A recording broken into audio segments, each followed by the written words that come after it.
A Walk in the Park by Melissa Jordan Gray. Somewhere in the assembly process, God forgot my neck. Crew necks were like turtlenecks, and turtlenecks came up to my chin.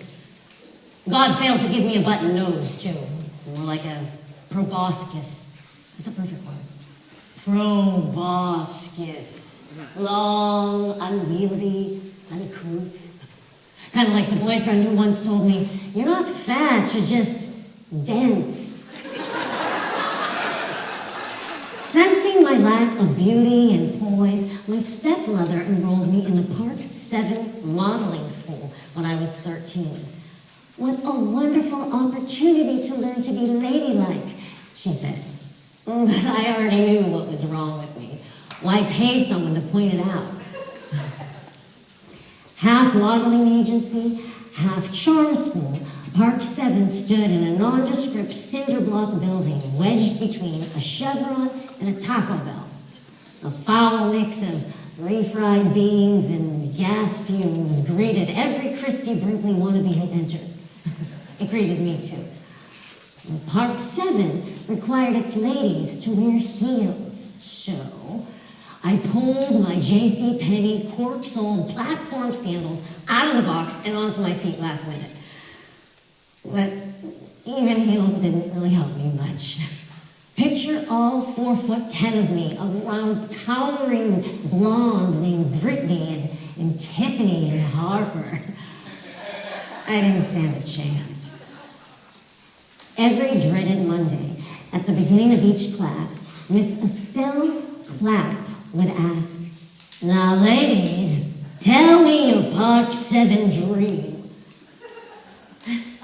"To be on the cover of Vogue," said one of the Britneys. "To be a runway model," said one of the Tiffanys. "To be the next Cindy Crawford," said a Harper. And then, inevitably, Miss Clapp would point at me. "To be the best jazz saxophonist in the country," I declared, each and every time. I loved jazz. Oh, its soaring, unbound tangents and outside the lines melodies. Oh, while other girls cooed over Duran Duran, I fantasized about trading floors with Charlie Parker. But apparently I didn't look like that part either. The day I brought my horn to school, the comments began. "Girls don't play saxophone." "What boy's gonna like you now?" "Why don't you try the flute, Lila? It's so much more ladylike."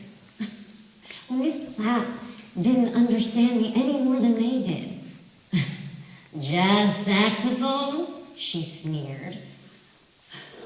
Mortified, I wanted to dig my Lee press-on nails into my length-deficient neck.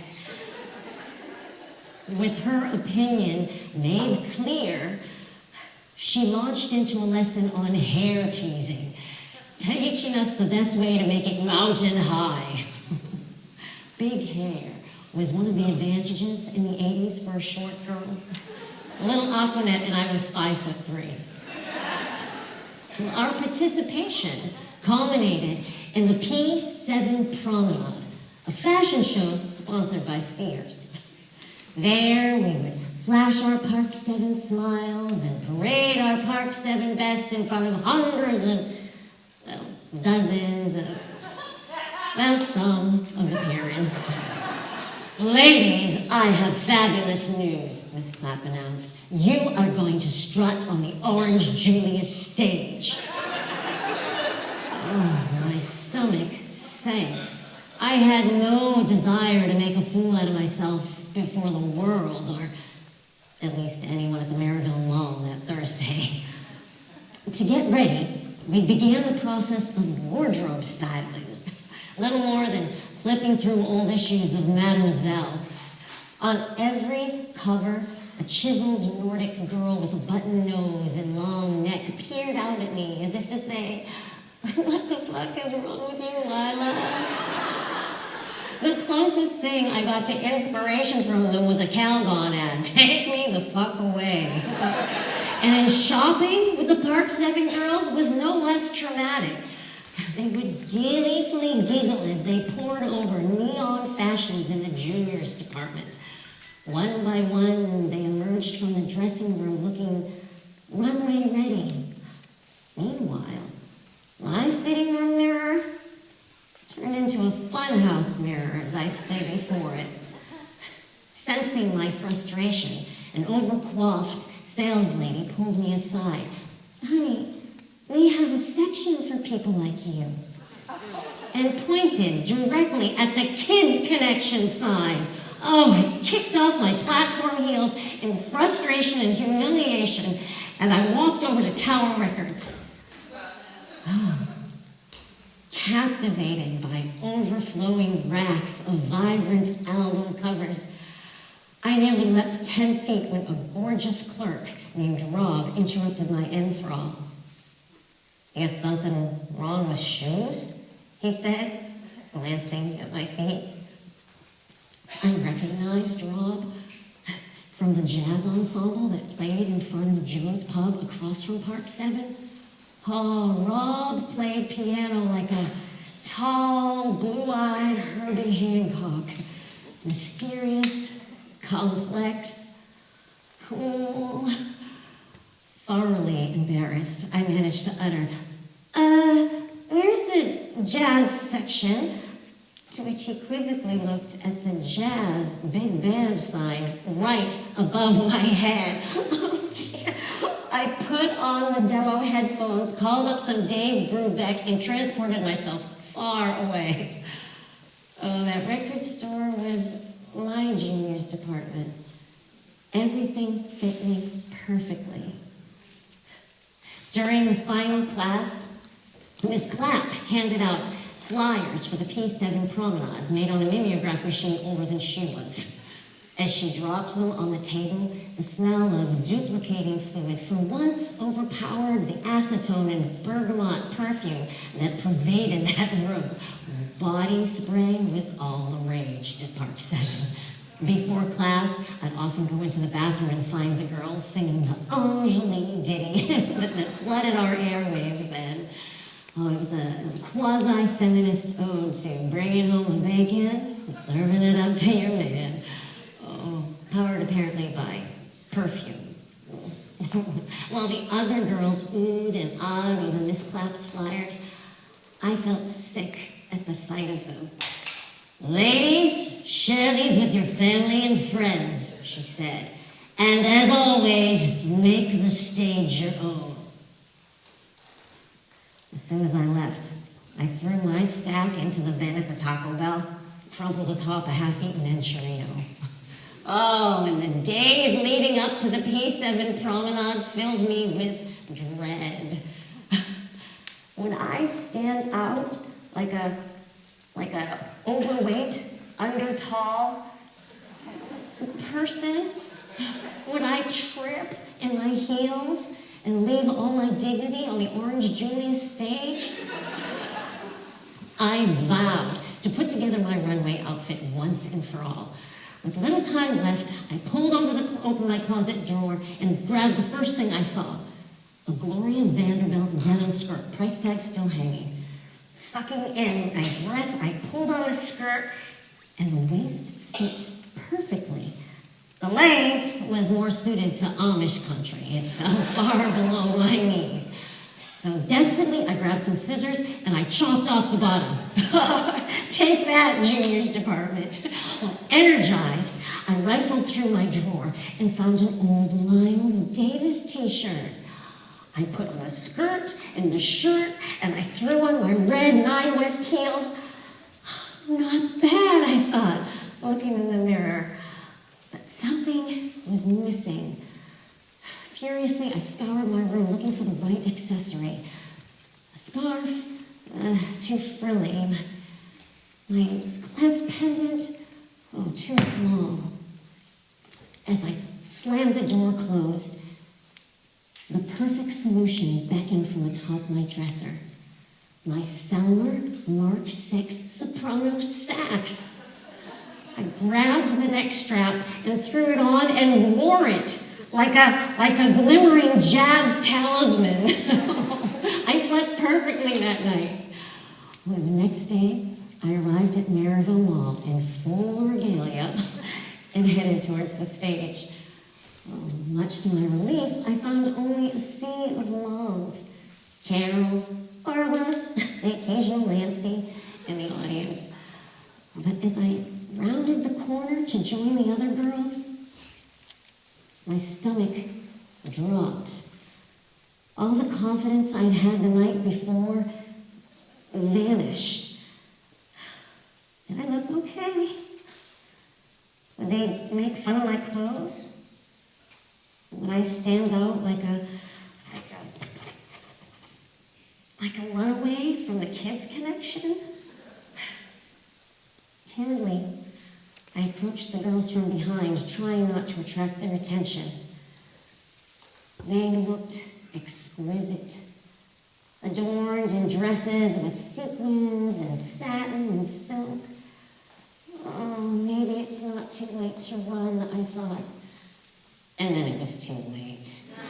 Line up, ladies, Miss Clapp announced. It's showtime. And she motioned to none other than Rob from Tower Records, who was sitting by the stage with a Panasonic boombox. Oh, my face turned the color of my ruby red heels as I caught his eye. The boombox shuddered with, "Aw, freak out," when the show began. I stepped onto the stage and was blinded by the spotlight, a blessing in disguise, really. I couldn't see the audience at all. As I neared the edge of the runway, saxophone hanging from my neck, I was overcome by the vibrant music and the excitement of the crowd. Make the stage your own, I told myself, bathed in an overwhelming sense of nothing to lose. So with the sounds of Le Chic in the background, I grabbed my horn with both hands, put mouthpiece to mouth, and let loose a soulful cadenza in time to the music. And I played, and the audience roared, and my heart sang right along. I felt beautiful, Tiffany-like, but in a lion sort of way. When the show was over, Miss Clapp gathered us behind the stage. "Ladies, I am so proud," she said. "You were stunning, each and every one of you." And I swear she looked right at me. As I left the show, heels in hand once again, Tower Records Rob caught my eye. "Hey, Shoes," he said. "You sounded a bit like Coltrane up there. Want to join us next Monday at Joe's?" Now that was a Monday worth looking forward to. Music to my ears. No heels required.